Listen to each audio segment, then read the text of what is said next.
sexually transmitted disease.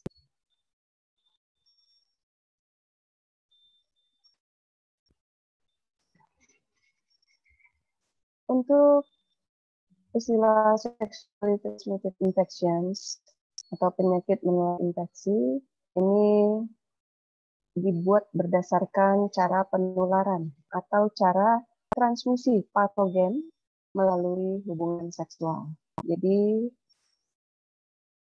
setiap kali kita akan menegakkan dosis STI atau sexually transmitted infections, ini tentu kita harus mengingat bahwa ada anamnesis yang kita lakukan atau history taking yang kita lakukan. Kita tanya kepada pasien apakah ada riwayat hubungan seksual atau kontak seksual sebelumnya sebelum menderita penyakit infeksi tersebut.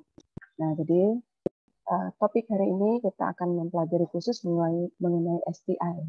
Nah, tentunya STI yang terkait dengan blok yang sedang berjalan, yaitu blok reproduktif, ya, karena STI ini akan dapat mengganggu saluran reproduksi dan segala sesuatu yang mengganggu saluran reproduksi tentu ini akan juga berpotensi mengganggu kehamilan, yaitu mengganggu pertumbuhan perkembangan janin yang ada di dalam saluran reproduksi ibu hamil tersebut.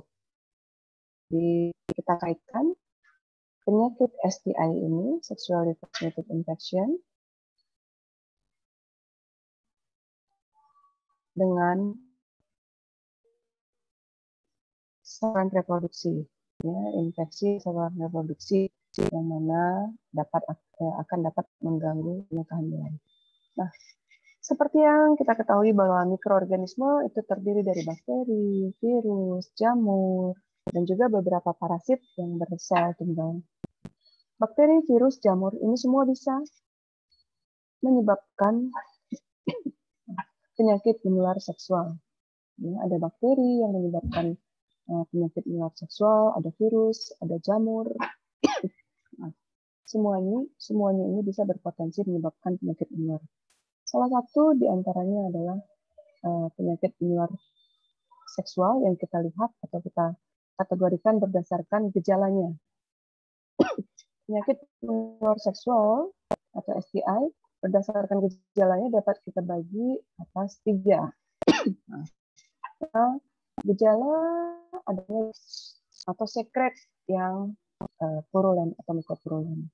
Jadi discharge atau kalau bahasa Indonesia kita sebut duh tubuh. Ya, adanya cairan atau sekret yang keluar dari alat kelamin tersebut. Nah, ini bisa disebabkan oleh bakteri, contohnya bakterial vaginosis, gonorrhea, chlamydia, non-gonococcal urethritis, ataupun disebabkan oleh jenis jamur seperti candidiasis, ataupun bisa disebabkan oleh parasit yaitu trichomonas. Sedangkan kelompok lainnya yaitu penyakit STI yang dapat menyebabkan genital ulcer ataupun adanya luka pada alat kelamin atau borok. Nah, beda dengan kelompok pertama tadi, infeksi pada kelompok pertama ya, itu bisa menimbulkan discharge atau sekret ya, ataupun nanah yang bernanah, cairan yang bernanah. Sedangkan yang B, kelompok B ini bisa menyebabkan terjadinya borok atau ulcer atau luka pada alat kelamin. Nah, kalau bedanya lagi, kalau yang di A itu alat kelaminnya tidak ada luka, tidak ada borok, tapi urinnya akan bercampur dengan nanah. Nah, seperti gonorrhea ya, kencing nanah, ataupun keluarnya discharge ya, atau duh tubuh, sekret. Nah, sedangkan kelompok B ini ya buang air kecilnya bisa saja biasa-biasa saja, tapi alat kelaminnya bisa ada seperti luka atau borok, ya borok-borok. Contohnya sifilis, anthroid, genital herpes, ya, granuloma inguinale ataupun lymphogranuloma venereum, yang borok lah ataupun terjadi pembengkakan pada kelenjar getah bening ya di sekitar alat kelamin. Ataupun gejala lain yang ketiga yaitu adanya genital warts, yaitu seperti daging kecil yang tumbuh ya, seperti kutil itu muncul ya, seperti papiloma, itu muncul pada alat kelamin. Jadi berdasarkan gejala klinis, maka STI ini kita bagi 3. Yang satu yang mengeluarkan sekret atau bernanah, ya. Yang kedua menyebabkan borok atau luka, yang ketiga menimbulkan adanya kutil ya, atau daging yang tumbuh yang kecil itu papiloma. Nah, untuk topik kali ini kita akan melihat mengenai informasi latar belakang penyakit menular seksual. Jadi tadi ada yang menyebabkan timbulnya luka, ya, source. Ada juga yang menyebabkan timbulnya duk tubuh atau drips.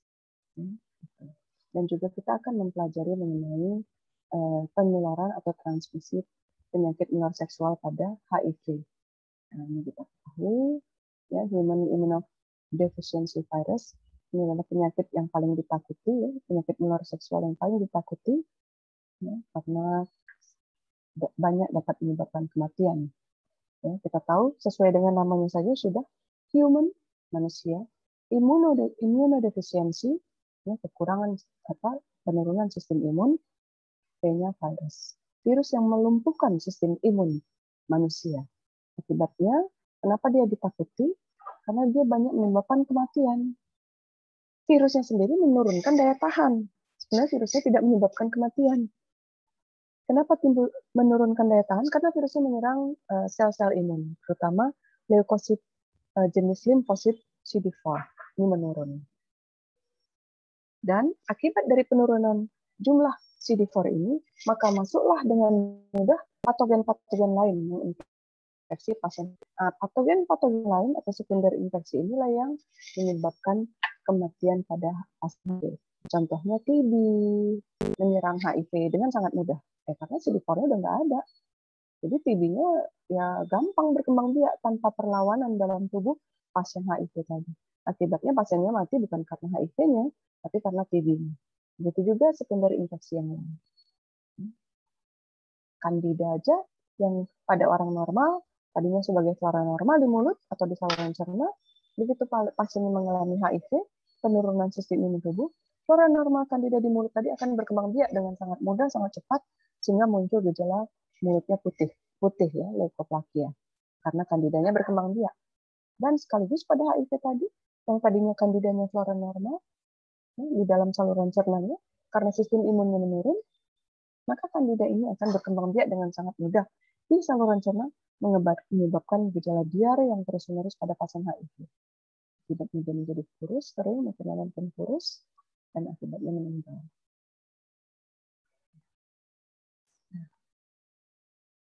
Beberapa penyakit menular seksual, sexually transmitted disease. Ini tadi kita sudah kenal, ada yang bisa menyebabkan borok atau luka atau ulcer, ya, atau sores. Ini contohnya tadi sifilis, disebabkan oleh Treponema pallidum, ataupun menyebabkan genital herpes. Kita, kalau udah ada di antara kalian yang pernah menderita penyakit herpes, ya sekitar mulut biasanya atau leher atau di dada ya di pinggang, itu biasanya sakitnya luar biasa. Ini herpes ya, cairan itu kelainan pada kulit berisi cairan, bening, dan nyerinya luar biasa. Nah, ini terjadinya pada alat genital pula. Nah, apa enggak berlipat-lipat nyerinya, sakit. Jadi genital herpes ini adalah termasuk salah satu penyakit menular seksual yang disebabkan oleh herpes simplex virus yang menular melalui hubungan seksual pada manusia. Penyakit-penyakit lain yang menyebabkan luka atau borok ya pada alat kelamin itu diantaranya yang lain adalah lymphogranuloma venereum, anthroid, dan juga granuloma inguinale. Nah, ini menyebabkan luka atau borok pada alat kelamin. Nah, penyakit lain sesuai tadi dari kelompok gejala klinisnya, ada juga STD yang menyebabkan terjadinya pengeluaran drips atau duh tubuh atau kita sebut discharge. Ini adanya sekret, ya, kencing yang bercampur dengan nanah, ya, contohnya gonore disebabkan oleh Neisseria gonorrhea, chlamydia, dan juga gonococcus urethritis, trichomonas vaginitis, candidiasis. Nah, semua ini bisa menyebabkan keluarnya sekret atau cairan ya pada alat kelamin. Pada wanita sering terlihat kandidiasis ya menyebabkan vulva vaginalis. Adanya sekret ya, keluar ya pada alat kelamin dan disertai dengan rasa gatal.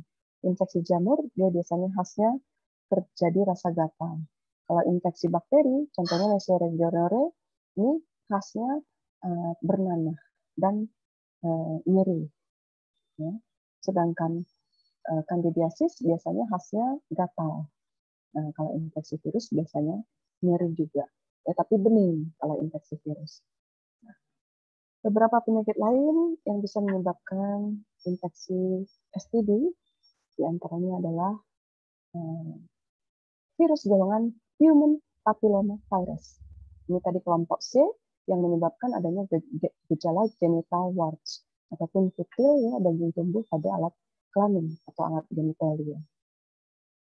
Dan HPV human papilloma virus ini khususnya tipe 16 dan tipe 19 yang menular melalui hubungan seksual, bahayanya apa? Yang paling ditakuti oleh manusia yang sudah pernah memiliki riwayat hubungan seksual adalah penularan virus HPV, khususnya tipe 16 dan 18 ini dapat menyebabkan kematian pada wanita. Karena HPV tipe 16 dan 18 ini dapat menyebabkan kanker leher rahim atau cervical cancer yang masih merupakan pembunuh utama pada wanita akibat keganasan. Jadi ingat, kalau ada seorang wanita meninggal karena kanker rahim, maka biasanya dia adalah disebabkan karena penyakit STD, Sexual Transmitted Disease. Dia tertular dari pasangannya yang membawa virus HPV ke dalam tubuh wanita tersebut. Terutama tipe 16 dan 18, ini adalah virus yang kita sebut oncogenic, bisa memicu terjadinya keganasan. Jadi HPV ini termasuk salah satu ya, oncogenic virus. HPV atau human papilloma virus ini termasuk virus yang menyebabkan keganasan atau oncogenic virus dan menyebabkan penyakit yang mematikan, yaitu cervical cancer atau kanker leher rahim. Oleh sebab itu, pada saat ini semua wanita-wanita usia reproduksi ataupun wanita-wanita yang sudah menikah sebaiknya dilakukan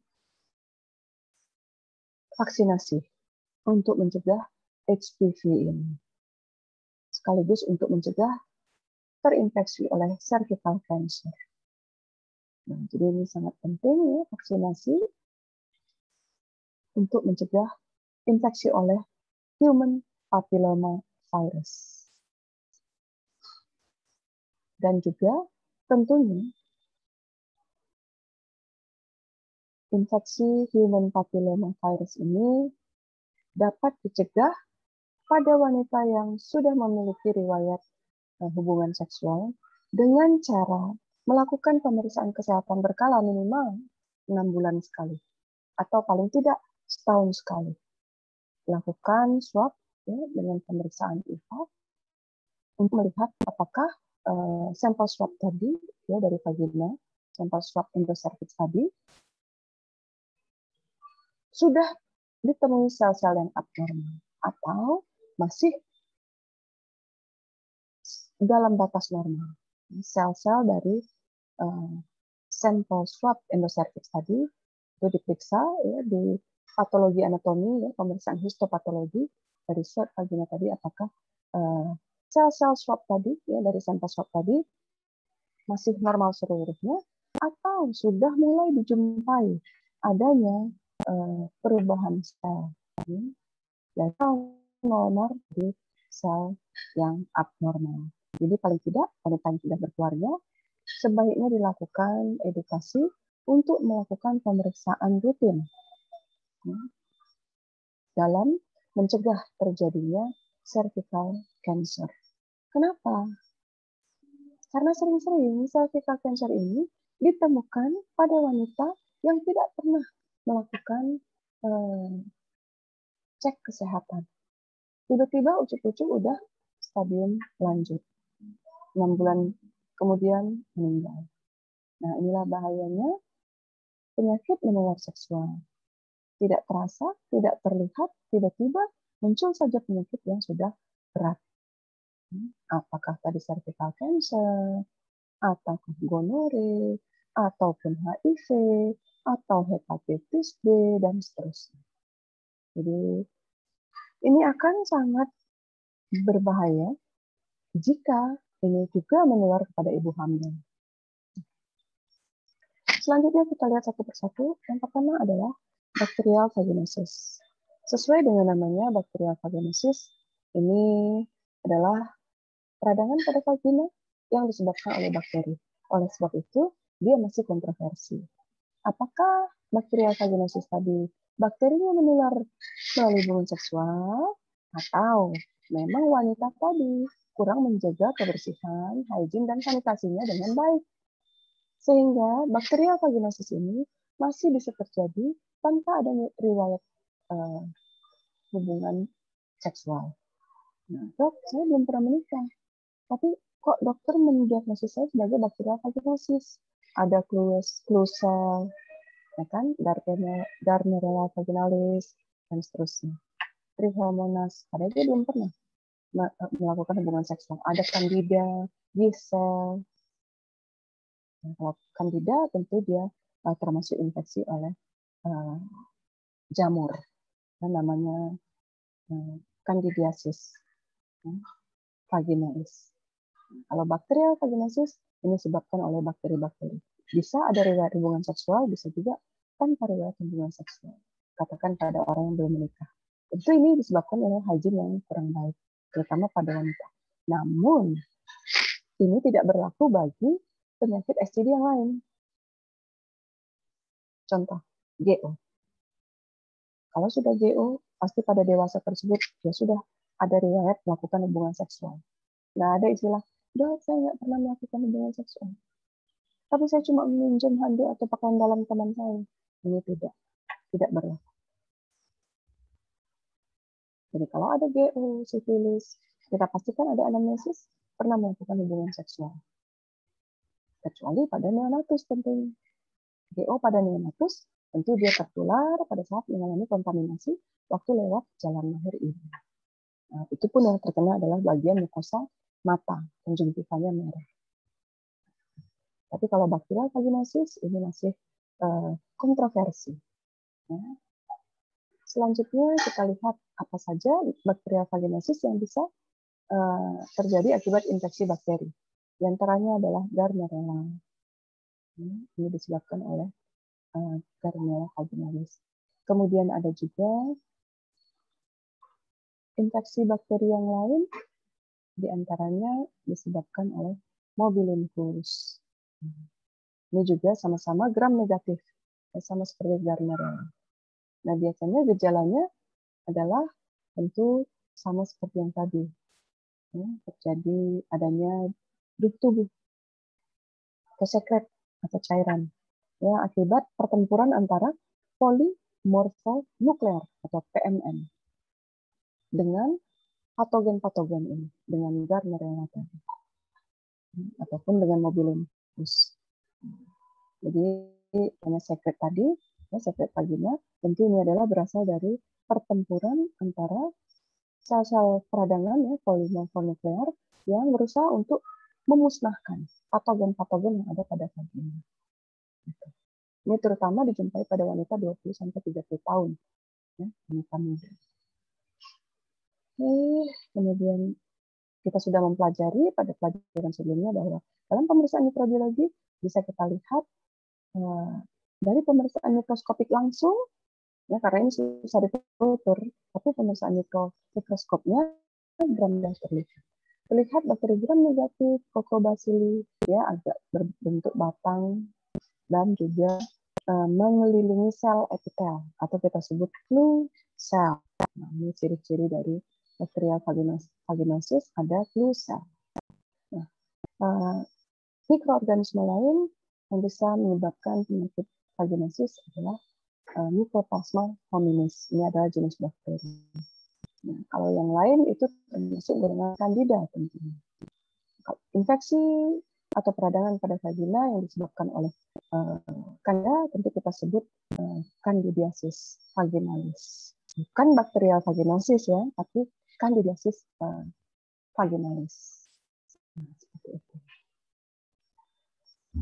Nah, beberapa hal terjadinya bakterial vaginalis itu tadi ada yang melalui hubungan seksual, ada juga yang dari hygiene atau sanitasi yang kurang bersih.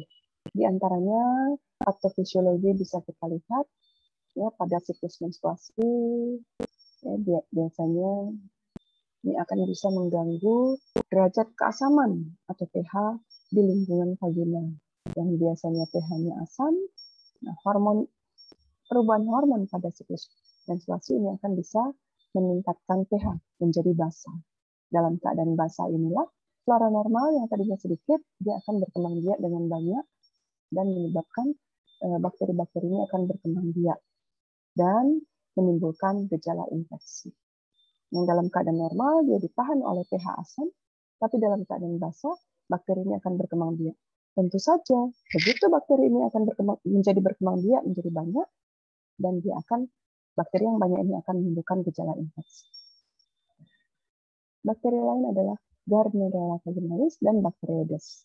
Kalau Bacteroides, kita ingat ini adalah bakteri anaerob dan tentu saja anaerob ini ciri khasnya adalah semua infeksi anaerob, ciri khasnya adalah menghasilkan infeksi yang berbau busuk.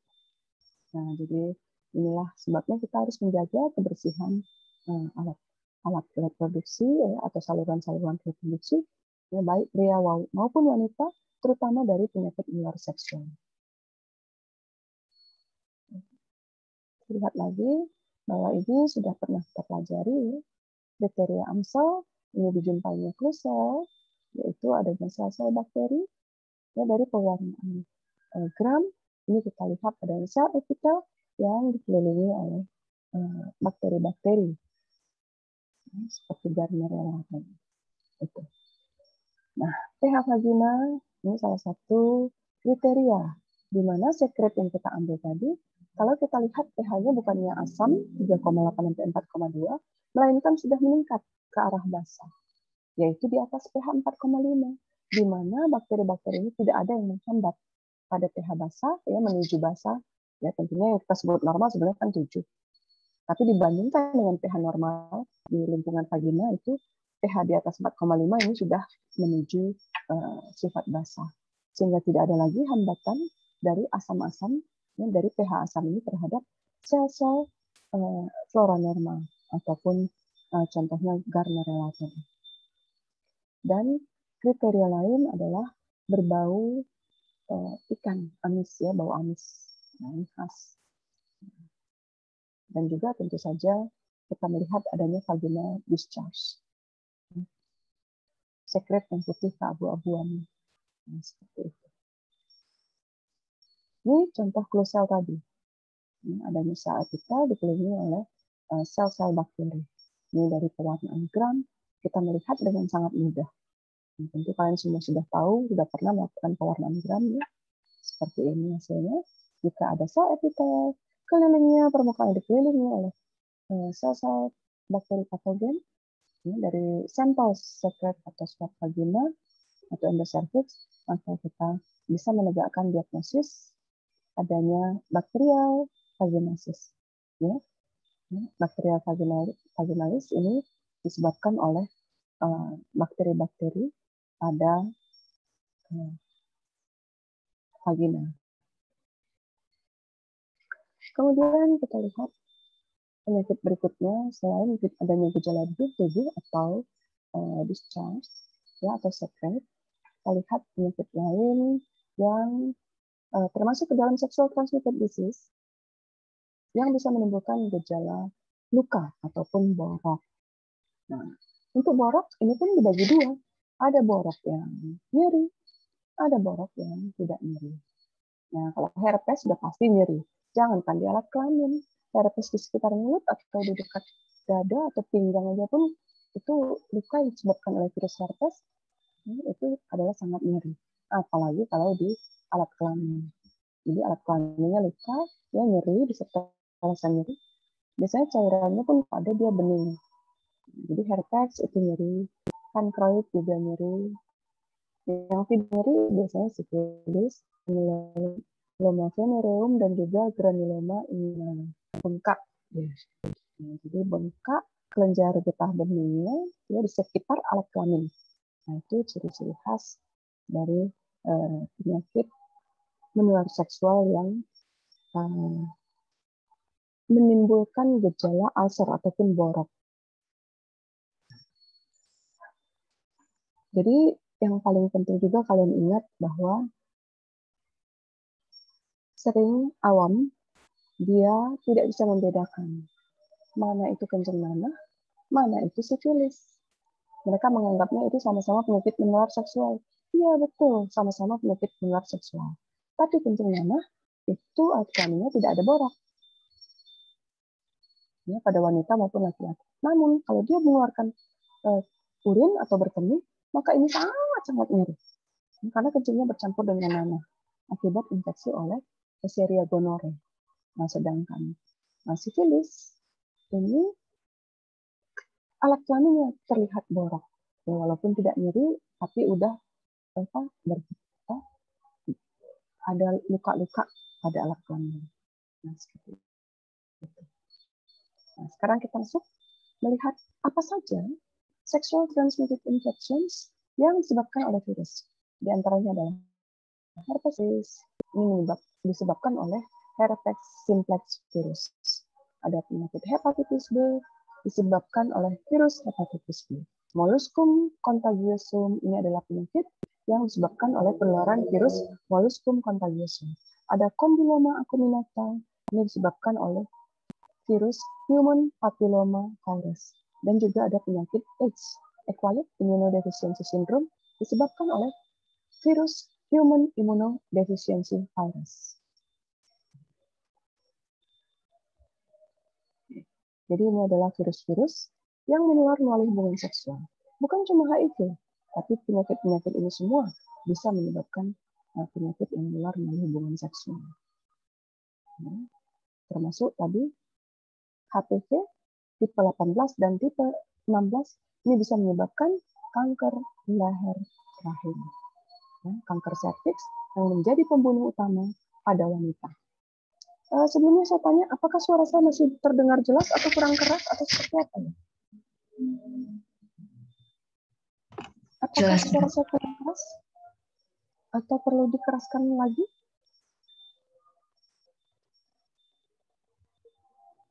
Oke, saya lanjutkan. Penyakit STI selanjutnya adalah genital herpes simplex. Nah, salah satu infeksi virus ini bisa menular melalui hubungan seksual disebabkan oleh virus herpes simplex. Nah, seperti yang kita ketahui, diagnosis laboratorium untuk infeksi oleh virus ini tidak kita lakukan seperti bakteri yang bisa kita kultur. Ya, karena sulit untuk melakukan kultur virus pada pemeriksaan rutin sehari-hari. Jadi, untuk melakukan pemeriksaan diagnosis laboratorium infeksi virus, biasanya kita lakukan dengan cara serologi ataupun cara molekuler menggunakan PCR. Sedangkan kultur virus itu hanya dilakukan untuk kepentingan penelitian. Nah, umumnya seperti ini. Jadi kalau sehari-hari kita ke rumah sakit Adam Malik, itu kami tidak melakukan kultur virus untuk mendiagnosis pasien-pasien infeksi virus. Tapi kalau untuk infeksi bakteri, secara rutin setiap hari kami lakukan kultur bakteri. Nah, seperti itu. Ya, untuk virus dan juga diagnosis lab, bakteri-bakteri yang sulit dikultur, contoh bakteri yang sulit dikultur itu Treponema pallidum, chlamydia, itu sulit dikultur. Jadi, untuk bakteri-bakteri yang sulit dikultur ini kita namakan dengan bakteri yang fastidious. Diagnosisnya kita gunakan metode molekuler, ya, PCR, untuk gold standard. Tapi kalau kita tidak punya PCR untuk patogen-patogen ini, bisa kita lakukan uji serologi. Nah, ini berdasarkan ikatan spesifik antigen dan antibodi untuk uji serologi. Tapi tentunya ini bukanlah gold standard. Gold standard hanya bisa dilakukan dengan PCR ya, ataupun kultur. Dan kalau kita bisa lakukan kultur virus, kita kultur virus. Tapi biasanya untuk rutin ini tidak kita lakukan, ya, hanya untuk kepentingan rutin. Genital herpes test ini juga hati-hati, tadi bisa menyebabkan rasa yang nyeri, ya, timbulnya kelainan kulit, ya, ras yang nyeri disertai dengan cairan yang bening, biasanya sangat sakit dan menular melalui hubungan seksual.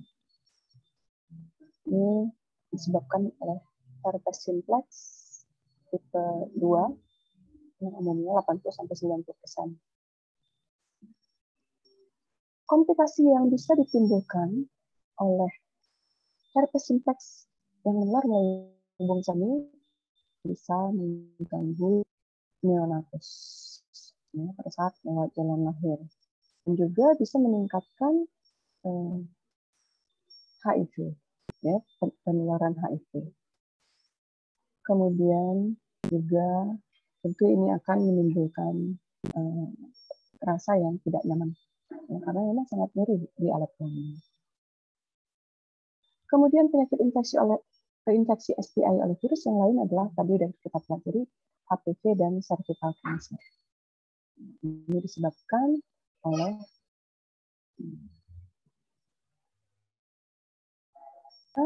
virus dari jenis human papilloma.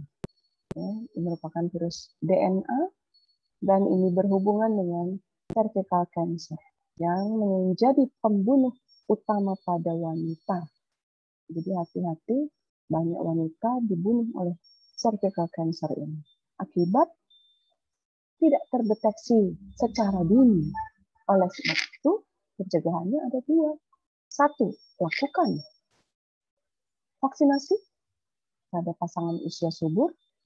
Yang kedua, lakukan pap smear yang rutin untuk mendeteksi dini dari cervical cancer ini.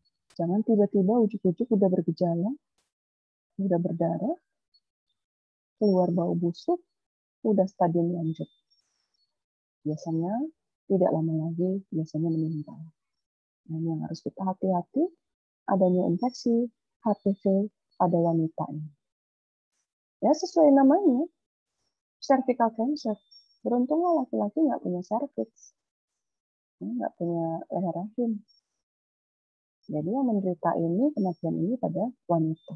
Laki-laki dia membawa, menularkan. Tapi karena dia nggak punya cervical, maka dia nggak bisa terinfeksi dan mengalami mati. Ya ada beberapa pria, tapi sangat jarang ditemukan terinfeksi oleh HPV. Dia bergejala tapi sangat sedikit, karena dia nggak punya cervix, ya, dia nggak punya leher rahim.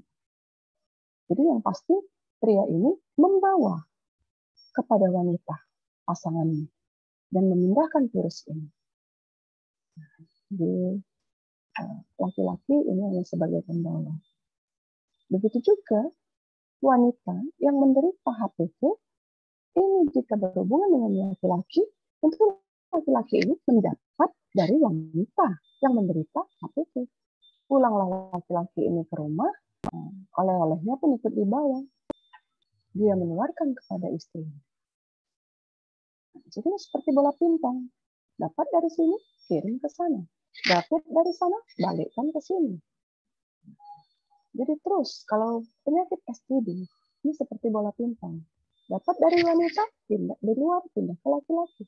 Dapat dari laki-laki, pindah lagi ke wanita. Pasangan lainnya. Nah, jadi tetap. Yang kasihannya, wanita ini yang punya serviks, dan juga wanita ini yang akan mengandung. Jadi wanita yang akan menjadi korban terutama dari infeksi STI akibat virus HPV ini. Selanjutnya kita lihat penyakit infeksi yang menimbulkan gejala adanya duh tubuh ya, atau cairan sekret, ya, GO, non-gonococcal urethritis, chlamydia, mucopurulent cervicitis, trichomonas, vaginalis, candidiasis, ini semua mengeluarkan sekret. Jadi infeksi jamur juga pada kandida, pada vagina, ini bisa menyebabkan timbulnya cairan, ya, juga disebabkan gatal. Trichomonas vaginalis juga menyebabkan adanya cairan pada vagina, tapi warnanya kecoklatan, juga sangat gatal. Nah, jadi ini sangat harus berhati-hati, ya, karena itu adalah menular melalui seksual. GO atau gonorrhea ini bisa disebabkan oleh Neisseria gonorrhea, gejalanya dysuria, nyeri berkemih, ya, kencingnya bernanah. Pasiennya kalau datang ke praktek kita, ya, saya mengalami, saya duduk di meja praktek, pasiennya dari pintu masuk ruang praktek itu udah teriak-teriak, aduh sakit, sakit. Saya pun terkejut, saya pikir ada apa. Tahunya dia terkena penyakit kencing nanah. Nah, dari pintu masuk dia udah teriak kesakitan. Langsung aja kita tanya, Bapak 5 hari ini, seminggu ini, yang sesuai masa inkubasi tentunya. Bapak seminggu ini, 5 hari ini, udah dari mana aja? Ada pergi keluar? Langsung dia pun menyerah, nggak lagi ini itu. Iya dok, saya pergi 5 hari yang lalu saya ke sana. Nah udah langsung. Udah yang keberapa kali Pak? Nah ini udah keberapa kali ya dok? Ketiga atau keempat kali ini kambuh. Nah, tapi balik lagi dia ke sana. Nah nanti kalau jadi dokter inilah pengalaman yang kita alami. Saya ingat betul pengalaman ini waktu dokter saya bertugas di puskesmas di kampung saya. Nah, inilah terjadi. Tiba-tiba ujuk-ujuk datang. Teriak-teriak lagi. Nah, jadi nanti kalian juga akan bisa mendapati pasien seperti ini. Karena udah memang perilaku. Ya, perilaku yang tidak sehat. Nah, untuk gonorrhea, yang perlu kita ingat secara mikrobiologi adalah GO ini mudah untuk kita deteksi secara mikroskopis. Tapi sulit dikultur di laboratorium. Nah, kalau di puskesmas, mikroskopik, gram staining ini gampang kita buat. Swab aja sekret uretranya, kita lakukan gram staining, lihat di bawah mikroskop. Dapat lihat dia. Diplococcus, gram negatif. Nah, udah dia lah itu. Tapi kalau mau kita kultur di laboratorium, saya pun mencobanya di lab kita, lab mikro ini sangat sulit. Jadi kalau bakteri-bakteri yang masuk ke dalam golongan Fastidius ini, kita deteksinya gunakan PCR. Tapi sekarang kita belum kembangkan PCR untuk gonorrhea.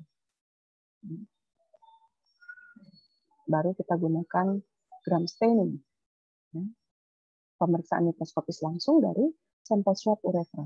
Kalau wanita dari sampel endocervix. Tapi ingat, kalau dari wanita yang belum berkeluarga, jangan sekali-sekali mengambil sampel dari endocervix. Karena sampel endocervix itu diambil melalui spekulum, menggunakan cacar bebek. Jadi kalau belum menikah, jangan pakai cacar bebek pada wanita tersebut. Walaupun dia menderita GO, yang kita ketahui sudah pernah melakukan hubungan seksual. Karena bisa jadi dia terjadi pada anak-anak, misalnya anak SD yang mengalami kekerasan seksual. Anak wanita, kelas 5 SD misalnya, dia mengalami kekerasan seksual, dia menderita GO. Jangan kita lakukan pengambilan sampel endocervix. Jadi kita gunakan aja sampel swab tadi di permukaan vagina. Sekretnya kita ambil, langsung kita lakukan gram staining. Akan langsung kelihatan. Atau kita lanjutkan dengan PCR. Seperti itu. Neisseria gonorrhea, ini kita ketahui, ini bisa menyerang beberapa lokasi anatomi, seperti saluran respirasi, ataupun saluran genitalia, mata kalau dia anak-anak, rektum kalau dia mengalami melakukan anal seks, genital seks kalau dia melakukan hubungan seksual melalui alat genitalia, dan juga kalau dia melakukan hubungan seksual lain, tentu dia akan bisa menyebabkan infeksi pada lokasi anatomi sesuai dia caranya melakukan hubungan seksual. Tapi yang jelas dia menyerang mukosa membran. Nah, ini adalah beberapa patogenitas, ya, patogenicity. Dia memiliki OPA protein sehingga dia bisa menempel pada sel epitel. Dia bisa melakukan multiplikasi pada sel mukosa tadi. Jadi yang paling penting diingat bahwa Neisseria gonorrhea ini memiliki kapsul yang bisa menyebabkan bakteri ini terlindungi pada saat dia ditelan oleh sel-sel makrofag atau sel fagosit. Jadi, Neisseria gonorrhoeae ini bisa ditelan oleh makrofag tanpa menyebabkan kuman Neisseria tadi mati. Jadi dia bisa hidup intraselular karena dilindungi oleh kapsul pembungkus dari Neisseria gonorrhoeae. Nah, dia hidup di dalam makrofag, dia berkembang biak dan menyebabkan infeksi. Nah, ini kita lihat beberapa lokasi anatomi, rectal gonorrhoeae, pharyngeal gonorrhoeae, Bartholin abscess, ini semua adalah lokasi infeksi yang bisa terinfeksi oleh Neisseria gonorrhoeae, termasuk konjungtivitis. Ini terjadi pada neonatus. Ya, pada saat dia lewat jalan lahir ibunya, mukosa matanya terkontaminasi dan menjadi konjungtivitis. Baru lahir, hari pertama matanya langsung penuh sekret kotor. Kita lakukan swab sekret pada mata konjungtiva, kita warnai dengan gram staining. Atau kalau belum infeksi pada wanita, kita lakukan swab pada vagina ataupun uretra. Ya, pada pria, sekret uretra kita ambil, kita gram staining. Pada wanita, endocervixnya kita swab, ya, atau kalau pada wanita yang belum menikah, kita ambil sekret vagina pada permukaan vagina. Kita gram staining. Kita akan dengan mudah melihat sel-sel Neisseria gonorrhoeae, baik intraselular maupun ekstraselular. Untuk kultur GO ini sulit, ya. Tapi bisa kita tumbuhkan pada media Thyer Martin. Kami berhasil menumbuhkannya. Tapi pada tingkatan penelitian, pada tingkatan diagnosis lab, pernah juga kami berhasil menumbuhkannya. Tapi sulit. Satu dari sekian aja yang tumbuh pada kultur rutin. Bisa tumbuh, tapi sulit. Dan tumbuhnya pun pada Thyer Martin ataupun agar coklat. Media spesifik untuk GO adalah Thyer Martin ataupun agar coklat. Kita tidak menumbuhkan pada zat agar, tapi kita gunakan agar coklat ataupun Thyer Martin. Diagnosis lain kita gunakan uji serologi. Tapi ingat, kalau uji serologi memang lebih mudah.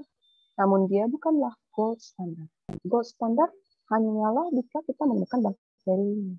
Apakah dengan kultur atau menemukan DNA dari metode PCR, ya, dengan cara metode PCR. Selanjutnya untuk STD yang disebabkan oleh bakteri adalah NGU, non-gonococcal urethritis. Ini disebabkan oleh Chlamydia trachomatis, tentu menyebabkan trakoma pada bayi, ya. Bisa juga disebabkan ureaplasma ureolyticum, Mycoplasma genitalium. Nah, ini semua adalah bakteri-bakteri yang fastidius, susah dikultur. Deteksinya kita gunakan PCR. Biasanya kalau kita ambil swabnya, kita akan menemukan lebih dari 5 leukosit, 5 polimorfonuklear. Kita lihat satu persatu, ya, leukositnya biasanya lebih dari 10. Esterasenya positif, itu menunjukkan adanya infeksi pada sampel dari alat kelamin tadi. Kemudian kita lihat satu persatu Mycoplasma hominis dan Ureaplasma ureolyticum. Ini adalah bakteri yang tidak punya bentuk karena dia nggak punya dinding sel. Jadi bentuknya berubah-ubah. Beda dengan bakteri Staphylococcus, bentuknya adalah stafilo, ya, seperti buah anggur, dan coccus, bulat. Ataupun bakteri Bacillus, bentuknya adalah basil, seperti batang. Itu gampang kita bilangnya, karena memang dia punya dinding sel. Tapi bakteri Mycoplasma, Ureaplasma, ini adalah bakteri yang tidak punya dinding sel, bentuk dinding sel, karena dia memang tidak punya dinding sel. Apa sih pentingnya kita ngurusin bakteri ini punya dinding sel atau tidak? Tentu pentingnya adalah terkait dengan terapi antibiotik yang diberikan. Jangan pernah berikan antibiotik yang bekerja pada dinding sel. Contohnya penisilin atau golongan beta-laktam yang kita tahu target kerjanya adalah pada sel wall. Jangan kasih beta-laktam pada patogen-patogen yang tidak punya dinding sel, yang nggak akan mati, Mycoplasma dan Ureaplasma. Kalau dikasih antibiotik dari golongan beta-laktam yang memang target kerja obatnya adalah sel atau dinding sel. Nah, kita bisa berikan antibiotik lain. Seperti golongan quinolone dan golongan-golongan lain yang tidak bekerja pada dinding sel. Itu sebabnya kalau belajar mikrobiologi, kalian juga harus paham farmakologi obat-obatan, khususnya antibiotik. Kerja antibiotik ada pada dinding sel, ada pada RNA, ada pada DNA, dan seterusnya, dan seterusnya. Ada pada ribosom, sintesis protein tadi. Nah, seperti itu. Jadi jangan kasih antibiotik yang targetnya bekerja menghancurkan dinding sel. Karena bakteri-bakteri Mycoplasma dan Ureaplasma ini tidak punya dinding sel. Nah, itulah contohnya. Kenapa ya dok, nggak sembuh-sembuh? Padahal udah saya kasih obat yang canggih. Dari golongan apa? Golongan beta-lactam. Ya iyalah, orang patogennya dia tidak punya dinding sel. Bagaimana obat itu bisa bekerja pada targetnya? Targetnya aja nggak ada. Di sisi lain juga, bakteri yang tidak punya dinding sel, dia tidak punya bentuk sel. Nggak bisa kita bilang, oh ini Coccus, oh ini Bacillus. Nggak bisa. Karena yang ini dinding sel nggak ada. Lanjut. Bakteri berikutnya adalah Chlamydia trachomatis. Dia bisa menyebabkan konjungtiva. Ya, trachomatis. Menyebabkan konjungtivitis, ya, trachoma, matanya merah. Kasihan bayinya. Dia tak berdosa. Baru lahir. Dia nggak ngerti apa-apa. Matanya udah langsung merah. Infeksi. Akibat Chlamydia trachomatis. Ya. Nah, jadi pastikan bayi-bayi ini tidak mengalami infeksi. Pastikan jalan lahir ibunya bersih dari penyakit-penyakit infeksi. Nah, ini dia. Jadi, infeksi-infeksi ini kalau pada wanita dewasa, dia bisa menyebabkan chorioamnionitis pada ibu hamil. PPROM bisa menyebabkan endometritis pada ibu hamil. Pada bayi-bayi bisa menyebabkan konjungtivitis, peradangan pada konjungtiva. Pneumonia, radang akut paru-paru pada neonatus itu juga. Jadi banyak komplikasinya. Sebagian besar infeksi oleh Chlamydia ini asimptomatik. Jadi wanita-wanita yang asimptomatik, yang sebagian besar, ini nggak kelihatan. Dia nggak membawa penyakit apapun. Tiba-tiba bayinya udah mengalami konjungtivitis. Karena yang membawanya ibu hamil bisa tidak bergejala. Itu bahayanya. Dan itu pula pentingnya kita melakukan screening. Chlamydia ini bisa menyerang wanita, pria, maupun anak-anak. Pada wanita dia menyebabkan terutama PID, pelvic inflammatory disease. Tapi sebagian besar justru asimptomatik. Pada laki-laki dia bisa menyebabkan pembengkakan dan juga bisa menyebabkan asimptomatik. Pada neonatus dia itu bisa menyebabkan infeksi pada konjungtiva, menyebabkan discharge atau tubuh sekret mata yang mukopurulen dari mata neonatus yang baru lahir ini. Sungguh kasihan. Dan ingat, Chlamydia ini sulit untuk dikultur. Jadi diagnosisnya adalah secara serologi ataupun dengan menggunakan molekuler, yaitu PCR. Tadi neonatus. Chlamydia ini juga selain bisa menyebabkan konjungtivitis, waktunya sudah habis ya. Oke, baiklah. Sebelumnya saya ingin tanyakan, apakah kalian ada kuliah lanjutan setelah ini? Atau ada janji kuliah? Tidak ada, dok. Tidak ada? Boleh saya izin untuk lanjutkan kuliah kita? Dok. Saya minta izin dulu sama kalian. Boleh atau tidak? Ya, dok. Ya, Ya, dok. silakan. Ya, saya akan percepat kuliahnya.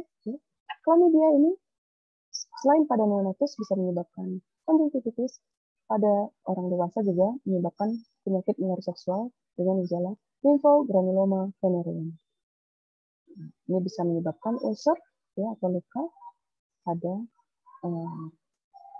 dewasa, terutama pada sekitar daerah lipat paha ya, terjadi pembengkakan kelenjar. Untuk tes Chlamydia, tadi kita ketahui dia nggak bisa dikultur ya, sulit ya, fastidious. Jadi dia kalau nggak dilakukan serologi atau lakukan PCR, amplifikasi DNA. Ini pemeriksaannya menggunakan mikroskop fluorescence. Bisa kita lakukan dengan menggunakan direct fluorescent antibody atau DFA. Selanjutnya ada bakteri Treponema pallidum penyebab sifilis. Ini sampai hari ini masih bisa menyebabkan infeksi. Saya rasa ini hanya pengulangan ya, saya lewatkan saja.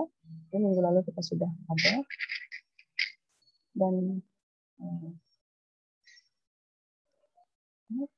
diagnosis sifilis, tes laboratorium, ya, ini juga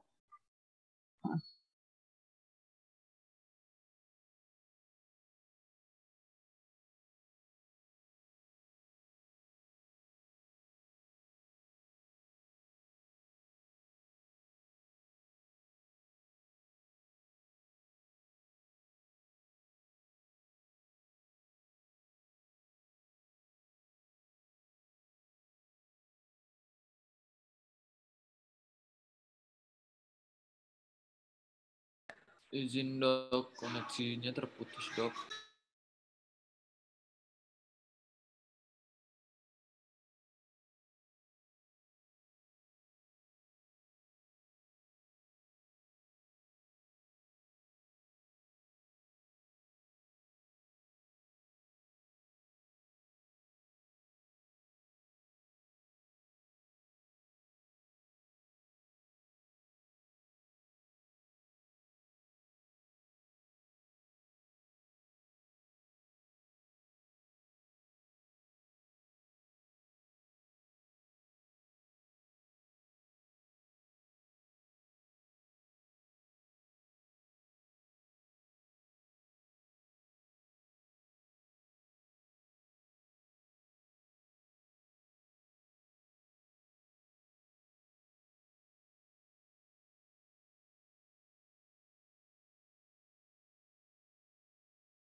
maaf tadi terputus.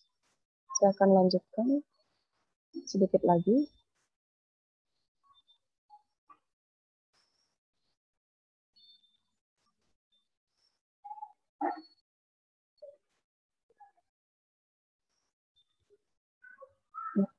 Ini saya rasa hanya mengulangi yang sebelumnya ya. Review kembali. Ini Vancoid atau soft confer disease. Ini adalah penyakit menular seksual yang salah satunya menimbulkan gejala borok atau luka.